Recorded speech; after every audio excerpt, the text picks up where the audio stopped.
Kwani wasanii wanajua kosa lao? Si ndio? Nafikiri hawajui kosa lao, ndio maana wamekaa kimya. Na huu msamaha unakuja kwa sababu ya show za mwisho wa mwaka hizi. Wanaona Watanzania kama wameustaki, yani hawataki kabisa kufanyaje, kuwa support.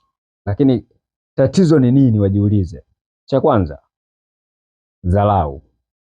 Msanii kama mkubwa Diamond alitoa maneno ya kejeli na kutukana. Hiyo ni fedhea, Bobu. Watu wasichokijua, hii sanaa wapo wanaoingia wenye elimu na wapo wale ambao wasiokuwa na elimu. Kwa hiyo wote kwa pamoja lazima muwe na timu. Ukiwa kama kioo cha jamii, angalia kitu ninachokipeleka hiki kina madhara gani, kina faida gani kwenye public.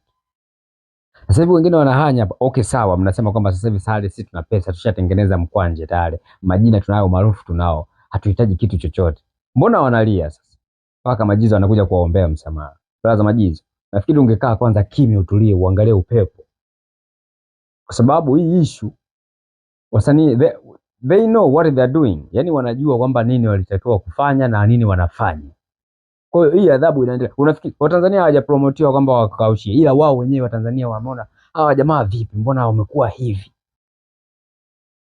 Kwa wanajua kabisa. Hebu imagine sasa. Kwa hivyo mimi kwa mtazamo wangu nafikiri Majizo, ungeacha kwanza hii hali itulie, kae sawa. Tanzania kama hasira zao zikipoa, ndo waamue wao wenyewe kwamba warudi tena kusapoti mziki.